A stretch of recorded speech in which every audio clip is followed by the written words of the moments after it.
Everyone assumed she was hiding from responsibility, until the general saw the dishwater trembling under her hands. By the time he stepped into that kitchen, he had no idea he was about to confront the one soldier who'd been saving his entire base. Captain Raymond Hale, the strictest general on the training grounds, marched through the midday barracks with a storm in his chest. Sunlight washed the yard in harsh gold, heat radiating off the concrete. The recruits whispered as he passed, all knowing what he'd just discovered. Private Mara Ellis had skipped morning drill. Again, and he was done giving warnings. Before I tell you what happened next, tell me in the comments where you're watching from. I love knowing who's listening. He found her in the base kitchen, sleeves rolled up, elbow deep in soapy water. The windows poured in bright white light, catching the steam rising from the sink, revealing the slight tremor in her arms. Plates clinked softly, each sound sharp in the quiet. She didn't turn when he entered, though the room shifted, as if even the air stiffened. "Private Ellis," he said, his voice low enough to shake dust from the shelves. She flinched, just barely. "Sir, I can explain." He expected excuses, laziness, disrespect, anything but the raw fear flickering in her eyes when she finally looked at him. "You abandoned your unit," he pressed. "For dishes." Her fingers tightened around a plate, water dripped faster. Outside the open kitchen door, a few soldiers paused, sensing the tension. Boots scuffed the gravel. A young medic whispered, "She's in real trouble this time." But Mara's throat constricted. Words refused to form. She swallowed them like stones. Raymond stepped closer. He saw sweat on her brow. Yes, but also something else. Exhaustion so deep it looked carved into her bones. Then he noticed the bruises. Not new ones. Faded shadows hugging her forearms in shapes that spoke of months of strain. Her hands were scraped, the knuckles raw and red, bruises too old to be from training. "Mara," he said again, softer this time. Her breath hitched. She knew he saw. She thought she'd never tell anyone. She was wrong. Her voice cracked. "Sir, I wasn't skipping drill. I was feeding them." Them? The room held its breath.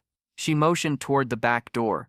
Raymond pushed it open, and sunlight spilled onto a sight that froze him mid-step. Behind the kitchen, half hidden under the shade of the supply shed, sat a circle of local village children, barefoot, thin. Dusty faces brightened when they saw Mara. They held metal bowls she must have brought herself. One child waved. Another whispered, "Is the food ready, Miss Soldier?" Raymond felt the world tilt.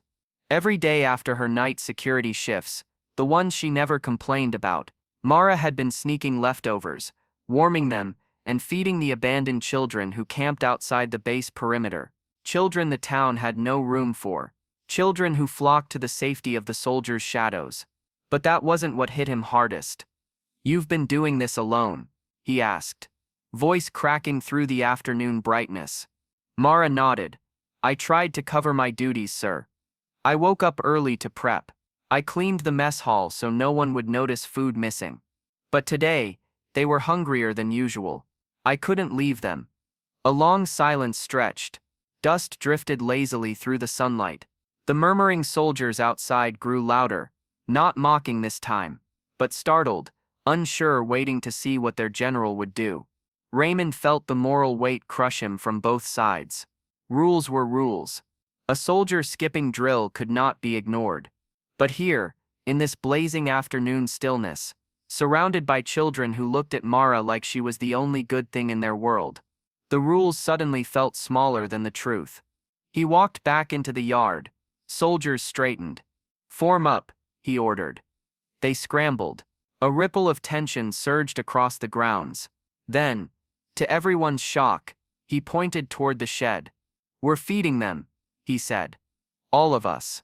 Within minutes, soldiers moved like a coordinated wave, hauling pots, slicing vegetables, boiling rice, organizing supplies in rhythmic precision. Dust rose under their boots, as the children laughed, wide-eyed. Mara stood frozen, emotion trembling in her chest. Raymond approached her. "Next time," he said gently, "you don't carry the weight alone." Her eyes filled, but she held steady. For the first time in months, she felt seen. Because kindness doesn't vanish, it waits, and it finds its way back. And sometimes, it takes a blazing afternoon for someone to notice the quiet hero standing in the kitchen sink's reflection. If this story touched you, drop a comment, share your thoughts, and subscribe for more stories told straight from the heart.